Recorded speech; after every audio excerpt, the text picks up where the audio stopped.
Assalamu alaikum wa rahmatullahi wa barakatuhu. Islam 360 Ramadan series Dhikr of the Day. Day 22. Allahumma innaka afuwun tuhibbul afwa fa'fu anna. Narrated by Aisha radiallahu anha. O Messenger of Allah, what do you think I should say in my supplication if I come upon Laylatul Qadr? He said, say, Allahumma innaka afuwun tuhibbul afwa fa'fu anna.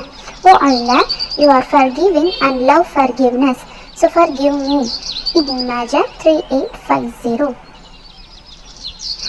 அறிவிப்பவர் Ayesha ரலியல்லாஹு அன்ஹா. நபிகள் நாயகம் ஸல்லல்லாஹு அலைஹி வஸல்லம் அவர்களே, நான் லைலத்துல் கத்ரை அடைந்து விட்டால் என்னுடைய பிரார்த்தனையில் என்ன கூற வேண்டும் என்று நினைக்கிறீர்கள்? அவர்கள் கூறினார்கள், அல்லாஹும்ம இன்னக அஃபுவுன் துஹிப்புல் அஃப்வ ஃபஅஃபு அன்னா என்று கூறுங்கள். யா அல்லாஹ், நீ மன்னிப்பவன் மற்றும் மன்னிப்பை விரும்புகின்றவன், எனவே என்னை மன்னிப்பாயாக. ரமதான் நோட்ஸ்.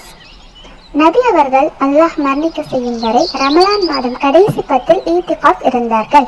பின்னர் அவர்களுக்கு அடுத்து அவர்களின் மனைவிமார்கள் ஈத்திகாஃப் இருந்தார்கள். ஈத்திகாஃப் 3 வகைப்படும். வாஜிப், இது நேர்ச்சிக்குரிய ஈத்திகாஃப். உதாரணமாக, எனக்கு இந்த காரியம் நிறைவேறிவிட்டால் நான் பள்ளிவாசலில் தங்குவேன் என நேர்ச்சி செய்து கொள்ளுதல். சுன்னத்தான ஈத்திகாஃப், ரமலான் மாதம் கடைசி 10 மேற்கொள்வது.